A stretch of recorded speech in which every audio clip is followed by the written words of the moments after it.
Hey everyone, and welcome back to another Movie Mates review. I am Matthew, of course, joined by my wonderful co-host and best friend.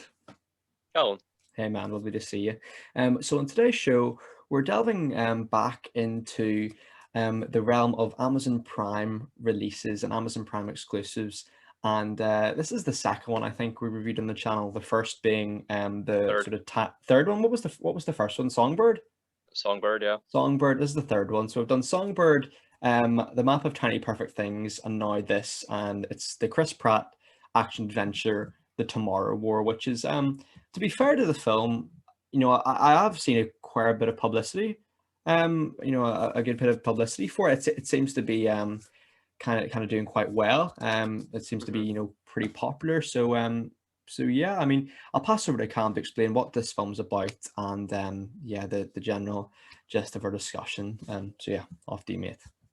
Yeah, the reason you've probably seen quite a bit of marketing is it wasn't bought by Amazon until quite recently. It was meant to have this Okay. big theatrical release, and then the pandemic sort of shafted that. Whereas I assume Songbird was also bought by Amazon Prime. It wasn't produced by them.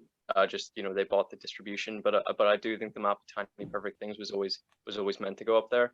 So this film is about a war from the future coming back to the past or the present of of Chris Pratt's character Dan Forrester, who's brought into the future as drafted as part of this war, and maybe he can do something about it. My thoughts are pretty much laid out in just full spoilers, and with this, it's Same. been out 2 or 3 weeks, so I think if you're gonna see it, you will have seen it. Yeah. It's not an issue of rushing to the cinema or anything, or wasting your money going to the cinema. So I think pretty much if they've seen it, they've seen it. And it helps as well with this being, a streaming service type of movie. It's a little bit more accessible than making the journey to your local cinema. So I think, yeah, we'll probably just go full spoilers for this one. Apologies as well if we descend into rambling nonsense today, because again in Northern Ireland it's a scorcher. So we might be a little bit delirious with some of our comments, but yeah, Yeah, I well, mean, we're just not used to it. Like, it's it crazy. Yeah. rains a fair bit here, and then the rest of the time it's just freezing cold. It's never hot except in the summer, and you know, our well, my pasty skin is not used to it. Me neither, mate. Me neither. But yeah, just before we start today's review, thank you very much for everyone who supported us recently. Really do appreciate that loads. And coming up later on this week is our 100th special. Will probably be a couple parts. So we've ironed out the details for that, and we're really excited to bring that to you guys. It's probably going to be our biggest video yet in the channel. So really excited about that. And yeah, as I say, as I always say, our time codes and our email and our iTunes link, all that is in the description down below if you want to check those out too. Um, so I mean, yeah, the first thing I had to say about this film, I said it to you before we started to review it, is I think with these type of sci-fi films, um, the main criticism is that it borrows a lot from a lot of different other films. And I think the main film for me that it reminds me of is, of course, Edge of Tomorrow. It's the obvious hmm comparison. But that being said, I think this film does the things different enough where it doesn't come off as just a blatant copy. I think it tries enough new things, and it's a little bit more different to that film, which focuses more on just I the was gonna time say loop at stuff. least I was gonna say at least it has the time travel, but then I remembered the Edge of Tomorrow has the time loop, and I'm like, oh no, Yeah. it's the same film. Okay, but not as good. Yeah, yeah, and I suppose, yeah, as I say, the main criticism is, it does borrow from that film heavily, but in my brain, there is one I prefer a lot more, and I suppose I'll get into that later on. But one thing I would credit this film is that it's not as if it's like a bad copy, if that makes sense. Like, I still had a good time, I still enjoyed it, even though it wasn't original or anything like that. What was your initial Yeah, thoughts? I think it's more parallel thought than it is plagiarism. I think it's an issue of a plot that's about 80% similar, and some people just didn't realize. I imagine they didn't go, yes, Edge of Tomorrow, a very well-known film. This is the one we're going to steal the concept of. Yeah. I don't think anyone does that intentionally, except when American films I think borrow from international films, or certain animated Disney borrows from certain other animated films, and then popularizes it. I think that's maybe done intentionally. But I would say for most repeated concepts in Western movies. I imagine it's just parallel thought. Yeah, I definitely agree. I definitely agree, and it is something that is, as you say, it's more prevalent in those sort of animated films, especially. But here, I do think it's different enough where you can definitely sort of not say it was plagiarized, and if that makes sense. It feels unique enough. Um, but yeah, I suppose the main pull of this film, the main draw of it is it's Chris Pratt. I feel like he's an actor that can be really, when he's really good, he's really good. But I think a lot of time he can quite hit or miss. For me anyway, like it just depends who's writing the script and who's writing his lines. Because I definitely feel like, especially in the Marvel movies, there's certain movies where he's a lot better in than others. And it's rare that you kind of have an actor who would have that sort of range in quality of his humor, because especially in the Guardians of the Galaxy films, I think that's where he shines. He gets the most screen time there, of course, but there's a lot of films, like the Avengers films, where by the nature of it, he's going to have less screen time. But I think it feels like a different character just because of the way he's written. But luckily here, I Yeah. think he's written very well. Yeah, he was sort of saddled with being, the cause of the snap, unfortunately. So I mean, he did sort of get a rough deal. Although now we find out, of course, that it was all predestined. There was no free will. That was a road that was paved by Yeah. He Who Remains. So I suppose we can't really lay too much blame at Star Lord's fate. But I think this would have been a great film for the cinema.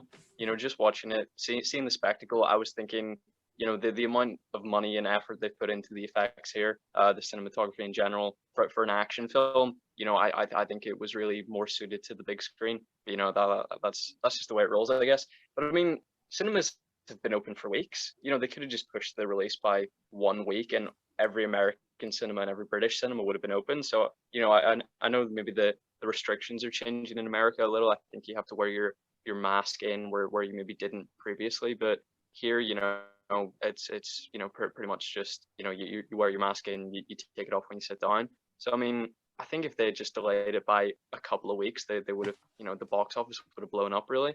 Because I think a lot of the issues I had with this film were me being able to sit at home and make notes about it and go, well, this thing didn't make sense. What are they doing here? Whereas with the Fast and Furious film, I'm kind of just taken in by it.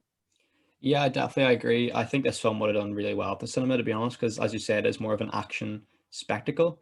And yeah, it has a great visual quality as well. It looks incredible, and as I say, the sound design and the overall production's great. Um, yeah, it's bizarre. Like, I definitely think streaming services is of course the future. I think everything will eventually move over there, and cinemas will probably just be for maybe older classic films. But I do think with this one, it certainly could have done well with a cinema release for sure. As you said, it is a film made for the big screen, I think. Yeah, and I think hearing the pitch of the film, I had two thoughts. I thought it sounds good, but it will be bad, and I was sort of, I was half right. I think it's actually the opposite, where I think the premise actually lets it down, but somehow it still manages to pull through and be enjoyable for whatever reason. Throughout I was just monumentally confused. The crux is essentially they're sending real people into a potential future. People that are absolutely alive, not people that are who may live or who will live different lives. They are alive in this moment, and they're being sent into a potential future to save hypothetical people. Because by sending them into the future, the only people that they can help are the ones that have survived up to that point. So by prioritizing them, you're saying goodbye to the ones that have already died in their past already.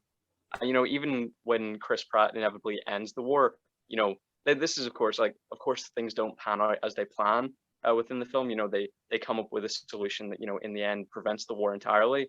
But, their initial plan of bringing people into the future, I think, is just you know infinitely stupid. Because when Chris Pratt inevitably helps end the war, you know that you then still have to go through years of fighting the war again. Like, just prepare for it. I mean, obviously, they said, they sort of came out of nowhere.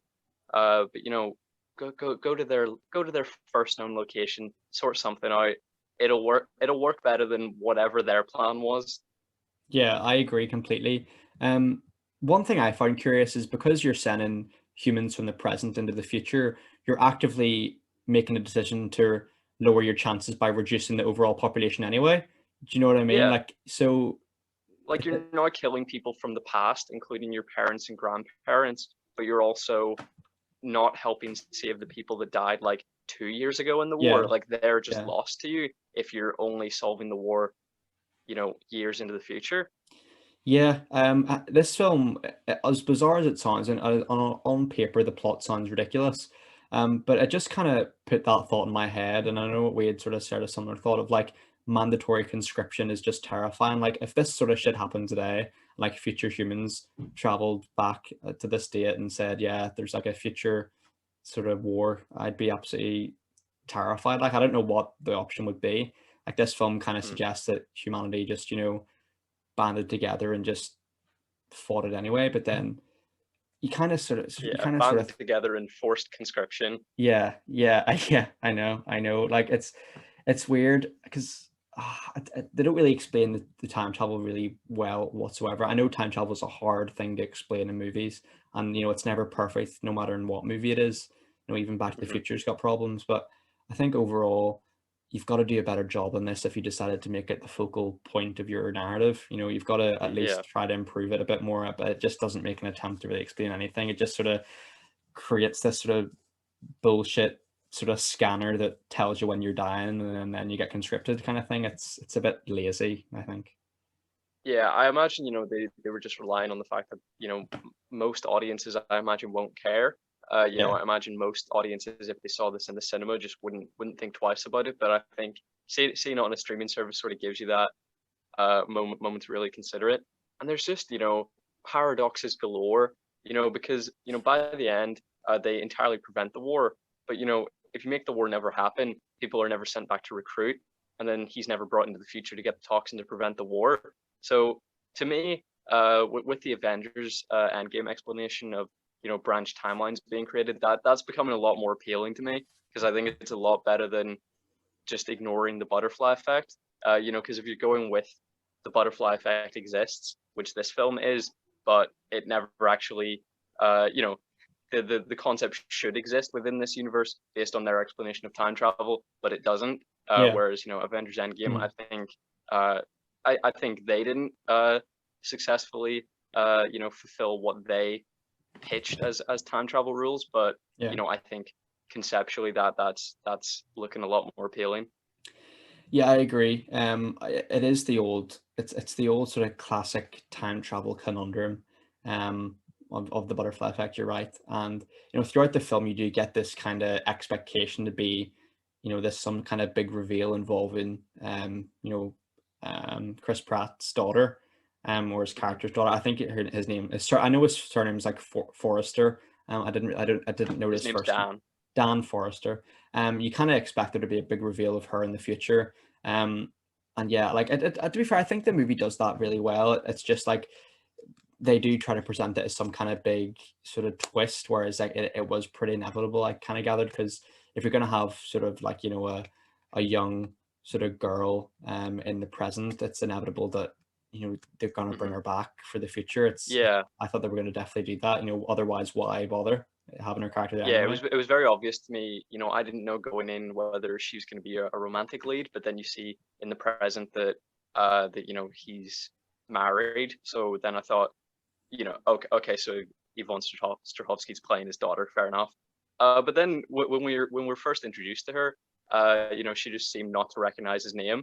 Like Yeah, she would yeah. kind of shake like, okay, Dan Forrester, Dan whatever. Forrester. Yeah, But I do think making her the daughter was a really smart choice. But I would have rather had it, be an immediately positive relationship.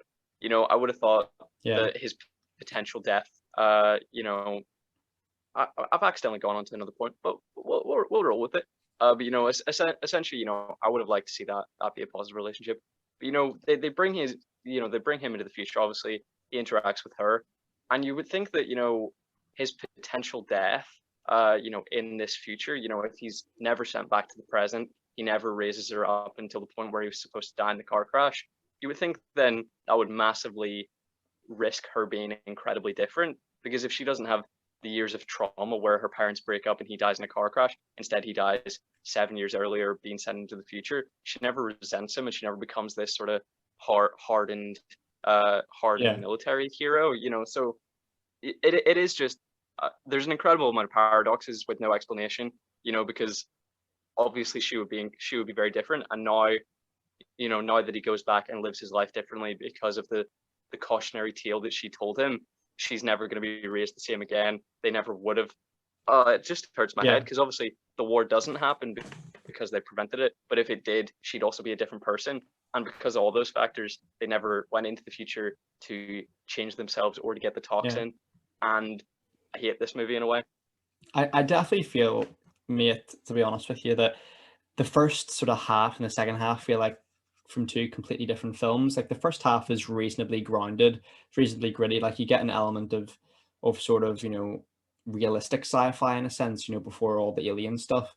And then the third act is just ridiculous. It just like Dan Forster's just punching like a female white spike, and it descends into chaos. At least with Edge of Tomorrow, it was reasonably consistent in the sense that none of it seemed realistic. But with this film, like Yeah, you kind of get the idea that, like, if time travel did exist, you could imagine, like, something like this sort of shit sort of happening before it just descended into chaos. I know that's probably the weirdest thing I've ever said in the podcast, but I don't know if it makes sense. But I just mm, think it at least with other sci-fi films, like they have a tone that is consistent with the narrative, yeah, whereas here it just feels like, they just wanted to have a million things at once, time travel, army, war, action, and then like alien invasion shit. Like it doesn't blend together as nicely as it does in An Edge of Tomorrow, for example, for me.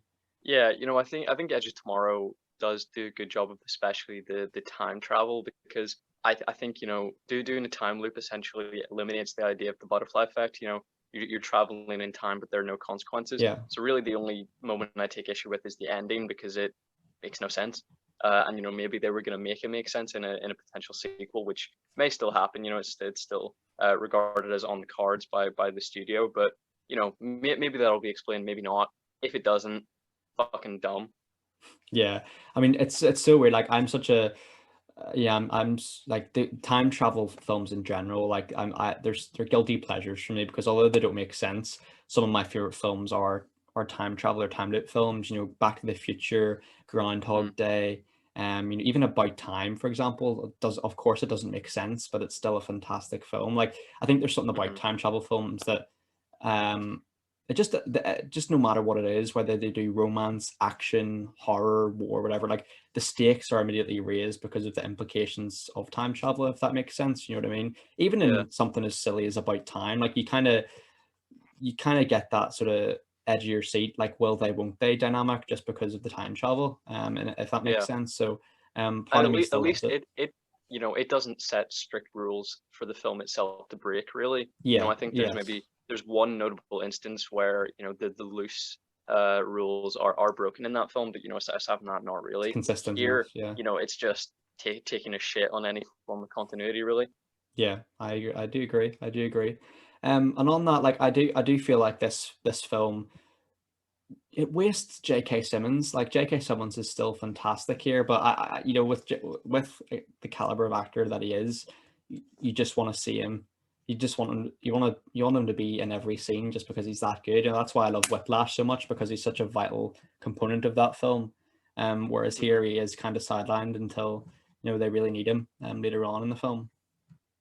Yeah, and it's clearly not because J.K. Simmons, is reluctant to do sort of dumber projects, because he fully leans into his continued role as J. Jonah Jameson in Yeah, the MCU. And exactly. if you're going to take issue with like stupidity within movies, like if you're going to refuse to do any franchise or any kind of film, it would be a superhero one. So clearly, he takes no issue with that. So yeah, I would have liked to have seen him a bit more.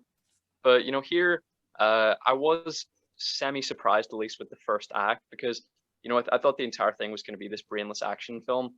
But even in the first act, they get right in with dealing with the horrors of war and PTSD. We get this support group where everybody there is missing limbs, and they all have PTSD, from 1 week in combat, and it's just it's it's so brutal, and like Mm. this isn't out of the realm of possibility. Aliens are far-fetched, but a sort of mass war, where a lot of the nations are united against one common enemy. I mean, that's really not out of the realm of possibility. Yeah, I mean, it's not really out of the realms of possibility with the current situation at the minute, with like the whole world uniting against this common sort of threat of the virus. So, it just, yeah, I mean, I think you're right, buddy. It does put it into perspective, and it does. It's something I wish Avengers Endgame dealt with a bit more. Obviously you've got that Captain America support group bit, but you kind of want to see how it's affecting other characters within the film. And I think this movie did that really well. Like, it's got to be fair, I didn't expect it to have as much heart as it did in the film. Like, it's not as if this is like a film that Amazon just shit out. You know what I mean? Like, it's clearly got people who care and people who put effort into it. Yeah, absolutely. We've talked about the rules and how they're the rules of time travel, the concept of time travel, but we haven't actually talked about the method of time travel here.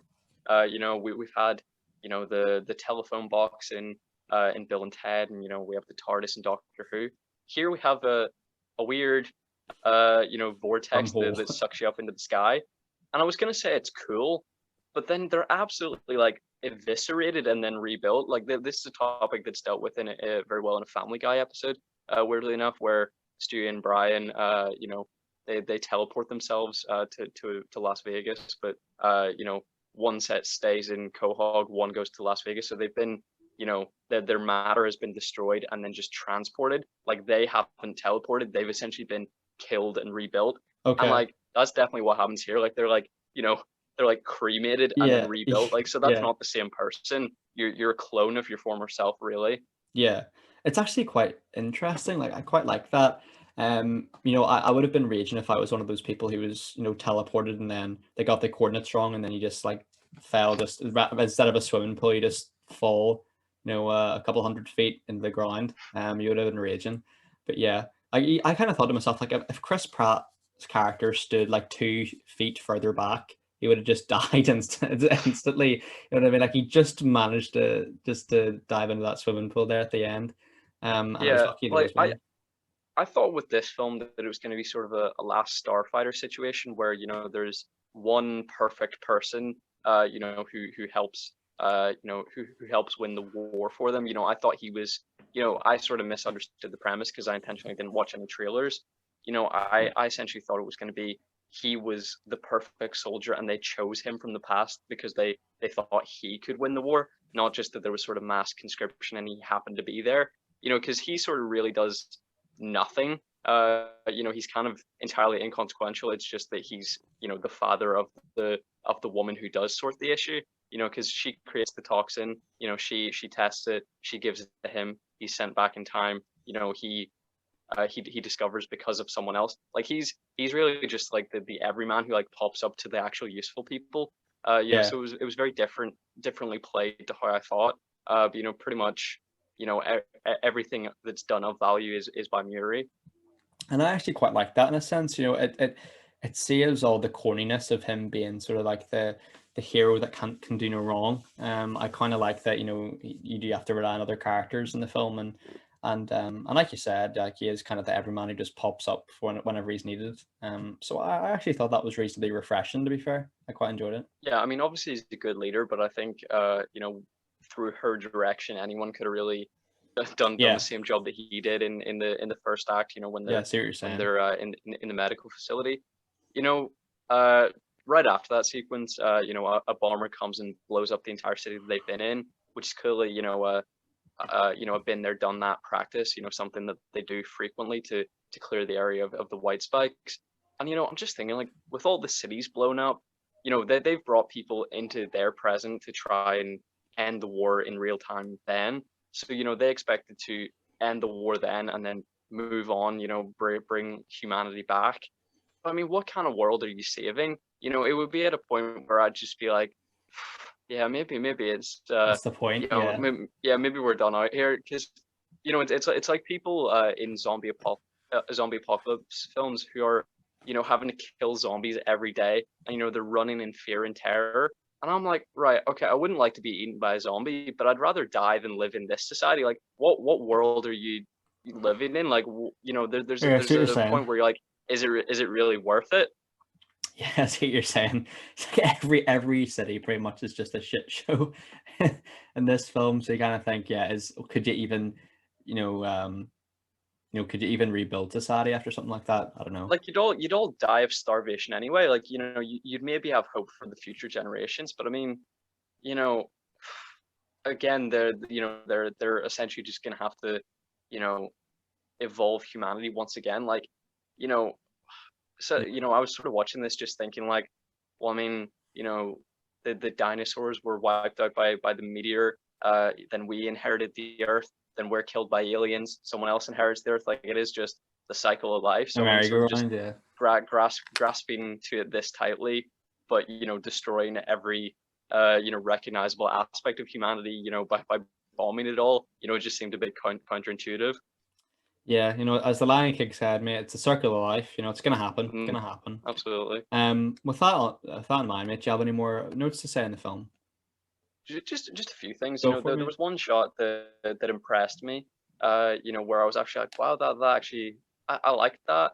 And it's the shot where the helicopter like slices through a bunch of the white spikes, and I was really Hmm. impressed. It's not something that I've seen before. I'm sure it's been in plenty of action films, not necessarily with aliens, but I I did enjoy this one, but I'm sure we'll give our final thoughts at the end. But a lot of the issues I had, I iron out at the end, because you sort of eliminate the headache of him for some reason saying that he'll come back for future Muri before she gets killed in the future. He says like, oh yeah, I'll go into the past, use the toxin to wipe them out, and then I'll come back for you. I'm like, well, she won't exist, lad. Yeah, Because you've yeah, created a new timeline. Like, what are you yeah, on about? yeah, So that's ironed out by the end because he doesn't even attempt that because he figures out he's not a fucking idiot. So by the end, there would have been paradoxes created, but they do. Well, the major paradoxes are sort of ironed out. But that is entirely because none of their plans turned out how they were meant to. yeah, If their plans had gone ahead with them bringing people into the future, fighting the war for them, solving the war, killing the aliens, yeah. and then the future society lives on. They would have still had to live through the war in their future. So that's ironed out at least. A sequel's in development at the moment, Okay. and pretty much you can't have the same film again.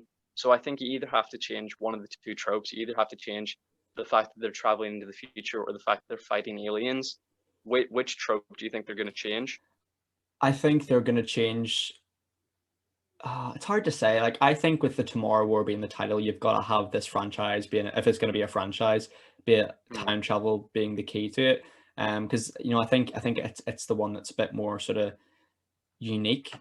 Even though it is Yeah. quite an oversaturated market, I still think it would be unique enough where you could make a franchise out of it still. But then is Because it is it just like a Terminator situation where they're like, the tomorrow war is inevitable, yeah, no matter like, that's where the problem you've arises. literally killed all the white spikes, but the same war happens again. Yeah, that's where the issue arises, and in that case, it would just make this film redundant. But I don't know, mate. Like, what do you think is going to be potential narrative there? We'll see, they've killed all the white spikes, and that leads us to believe that the white spikes aren't going to come back again. So it wouldn't be them fighting them in the present. So either they're fighting different aliens in the present, or a different threat in the present, or they're going into the future and fighting a different threat. And then again, it's just annoying, like, because they're probably going to want to bring back Yvonne Strahovski, so they're going to probably unite, present Dan Forrester with his future daughter again, just to have that duo brought up again. So I don't know. I mean, it's probably going to be this time they're fighting robots, like, and every time they do a film, it's just another gimmick. But I would not enjoy that, because then you're just like, oh, so you've stopped one war just for another one to pop up like that. That's why I don't like any of the Terminator films uh past number three. Like 4, 5, and 6 arguably are all a bit of a mess. But, Mm. 1, 2, and 3, I think all have their certain level of merit, especially three because it ends in such a bleak a bleak moment where the world is just blown up by a nuclear bomb. So I really don't know. I mean, I don't know. I think the only solution, because as you've said, it is the Tomorrow War franchise. It's going to be another war in the future. But I mean, that can't be good, can it? I think it's gonna. It's. I think they'll probably go down maybe something like that, or maybe like a war in the past. Maybe Mm, explore Dan Forrester's service in the Iraq or Yesterday War. something. The yesterday, that's, it wouldn't surprise me if that's what they go for, like the tomorrow war today or some shit like that. It would be quite interesting. But I don't know. I kind of thought the movie shot itself in the foot by wrapping it up quite nicely. It sort of begs the question, like, what could they even do for a sequel? If that makes sense, you know what I mean? Yeah, because if they'd left like a white spike egg or something, unexploded, you would have been like, well, I don't really want to see them again. I don't really want to see another film of this, but I Yeah, guess we have to. Uh, you know, at least that would have left, a little seed of something, a little breadcrumb of, yeah, what could happen in the future. But here, yeah, we're left with pretty much, the war has prevented, and Dan's happy with his wife and kids. So I mean, there is kind of nothing really more to explore. I think the headache that it was, I had a lot of fun, and I can't really see any future potential.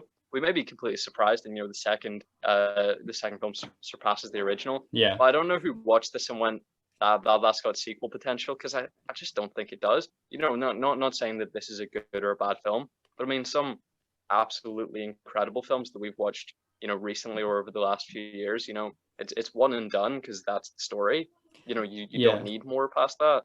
And it's not like, I don't think it's like any of us are saying that we would even want an Edge of Tomorrow sequel, to be honest with you. I think that film, time travel films are difficult to get right once, never mind again. So like it's like this. I wouldn't want a sequel for Groundhog Day. I wouldn't want a sequel for Edge of Tomorrow, and I wouldn't want a sequel for this. It's just I like those Mm, contained stories in one film. Otherwise, you then you get into the complications of Terminator and the comparisons to Back to the Future can be made. And for me, Back to the Future is like the A side. You know what I mean? That's that you can't really go above that in terms of like a franchise that deals with time travel, mhm. really. Um, but for me, I think it's going to be. I think they'll probably go into the past or something. If I were a betting man, that's what I'd bet on. But Okay. at the same time, I definitely would still watch it because I had a really fun time with this, even if it's maybe not. Well, we'd have to for the sake of the channel, I Of suppose. course, yeah. You've made the Edge of Tomorrow comparison a few times. So how do you think this stacks up? I think this film is definitely like a good film in its own right. It's certainly, as enjoyable as that film, I think. But I just think Edge of Tomorrow is just a really solid, like quality film that is also enjoyable. Whereas this film, it just lacks the quality when it compared to the enjoyment. Edge of Tomorrow is fantastic. Like it's one of my favorite action films. And it's a real standout from that time loop episode that we did about a year ago. It still sticks in my head as a really, really solid sort of action flick on its own. How about you?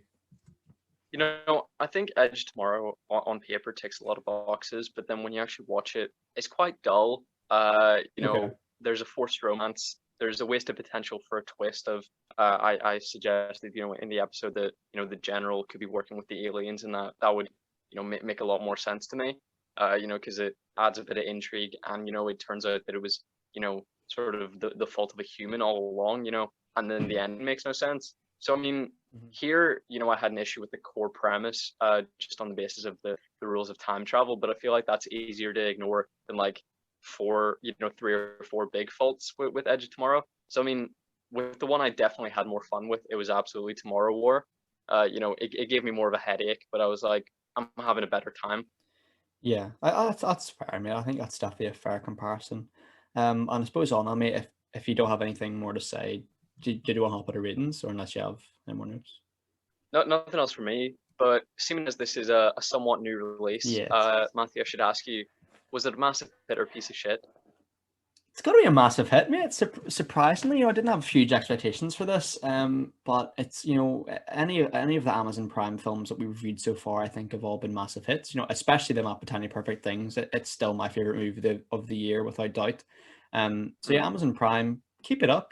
I think it's I personally don't feel like it's on the level of like a Netflix or Disney Plus yet. But with The Boys and with these sort of popular action films that they're going for these days, I think it's definitely on its way to being the number one service within in the next few years. To be honest, I Mhm. think it'll certainly be up there with your Netflixes and whatever. How about you? Yeah, because Netflix makes some of the best television out there, and then it makes some of the worst. Like half of it is absolute dog shit, and I would know because I sort Do you of watch it? keep across. I keep Yeah. across almost all the stuff. I don't watch some of the like cringy teenage stuff. And I don't watch a lot of international stuff. But I'd say the core stuff that are big talking points. I try to keep across, and like half of it is absolute dog shit.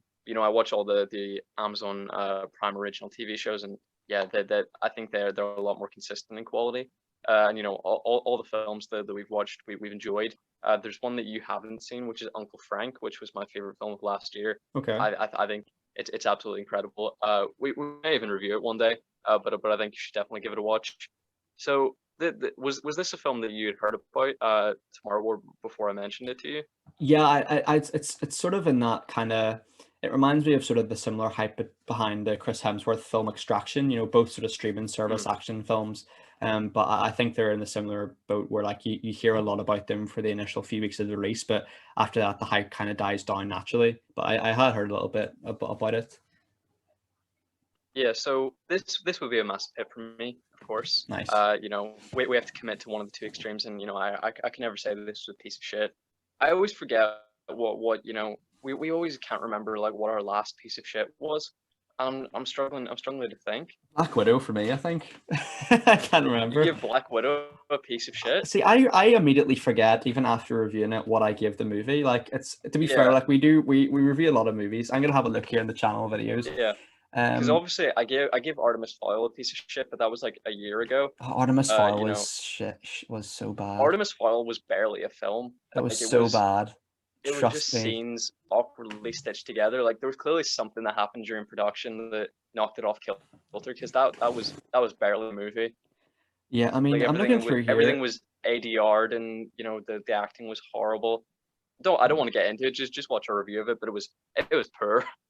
Yeah, I'm looking through here, mate. Like a lot of the films that we've reviewed are pretty. Like I think we liked most of them, to be honest with you. I mean, um, yeah, nothing really springs to mind. I mean, I think this year probably disappointing movies. Black Widow was quite disappointing for me. It didn't really live up Mhm. to the hype that I had sort of not hype. That's not the right word, but the expectations of a Marvel movie it let me down. But this film, it surpassed my expectations, and I would happily, watch the sequel. To be honest, mate. But Yeah, me too. Absolutely. yeah, I just want to get one more hit on Artemis Fowl in. How I don't understand how you can do a book adaptation so poorly. Like, if the book is well received, you essentially have a script right there. I've said before, like the only reason The Graduate is a good film is because the book is just a script. And it's hilarious that the yeah, screenwriters got an Oscar for best adapted screenplay. But yeah, I just don't know how you do a popular book that badly if all the dialogue's there for you. mate. Like you don't even have to have an original thought. Artemis Fowl is a stinker, mate. It really is. Men in Black International as well. Absolute dog shit. I really hated it. I know you liked it at the time, but that was the first movie in the channel I remember watching, and I thought, oh, I did not like that whatsoever. Um, I think I must have given Godzilla versus Kong a piece of shit. I think I don't know. I Must can't have, really remember. because it was like dumb fun, but like it was shit. I mean, it wasn't as bad as Godzilla King of the Monsters. Like that was borderline unwatchable. Yeah, I like I'm I I was a lot less brutal on them, whenever we talked about them, but like I'm just caring less, so I'm just yeah. like, No, me too. fuck it, dog Me too. shit. Me too. Me too. Because I Um, mean, you don't really want to bash someone's work, but when it's, I think it's a lot easier when it's like this mainstream thing that's gone through, studio executive after studio executive until it's like churned out to be this, easy to swallow, mainstream piece of shit that kind of appeases no one. Like yeah, Fantastic Four, which we enjoyed, but admittedly, it was just studio interference after studio interference like that. That is, they're like put in this Easter egg and take this thing out that would actually be good yeah, because most audience members won't understand it. Until the point where everybody hates it. yeah. That seems to just happen a lot with the movies that we watch because we watch a lot of popular films or mainstream targeted films. Yeah, and it's funny because just before we came on today, I was watching a Chris Stuckman video, and he had sort of said how he wasn't going to be doing movie reviews anymore, and Hmm. I was just gonna. He sort of felt bad about criticizing or like shitting on films, and you know, part of me thought, yeah, like starting from now, I'm not going to say anything bad about a film. But then I've just come on today and said Men in Black International was absolute dog shit. But to be Yeah, fair, but like I mean, sometimes you gotta it's say not that. like that's one person's like life's work. Like I don't think, Yeah, like I think when certain writers, write this thing, I'm sure when Thomas Vinterberg was working on another round, he was putting his heart and soul into it. There's obviously a skill in every form of screenwriting, but I mean, whenever you're making like a mainstream action film, it is just what genre appeases most people. Oh, what kind of yeah, character is easy for a person to see themselves in. Oh, what needs to happen for an audience to enjoy this. It's not mhm, pouring out of your heart and soul. Like I don't think whoever wrote Men in Black International put their heart and soul into it, and like I think that's where you have to draw the line at. That's the kind of person you are maybe allowed to criticize someone who is trying to make something popular, mhm. rather than just make Yes. something good. Yeah, I think so, mate. I think you're spot on there, and yeah, I mean that wraps up another mini review on the channel. As I say, we're going to be on the 100th podcast special this week, and I don't know if Space Jam 2 is out yet, but we're probably going to do like a podcast with those two or something, or a review of each of those. So Yeah, yeah, like I think it came out last Friday, and it's not looking good apparently. yeah, yeah. I mean, I haven't seen the first one, but it was kind of not our generation, a little bit before. Hmm. But nonetheless, I'm intrigued to see it because on paper it sounds like a really weird combination of basketball and Looney Tunes. So, still excited for that. Still excited. But yeah, thank you very much for today, mate. Appreciate your time, and thank you very much everyone who's watched. Please be sure to like, subscribe, and comment your thoughts and the tomorrow word down below. We'd love to read them. And stay tuned this week, guys, for a big week of content. We're really excited about it. So yeah, hope you guys are all well. Hope your family and friends are all safe and well too. Take care, and bye bye. Bye bye.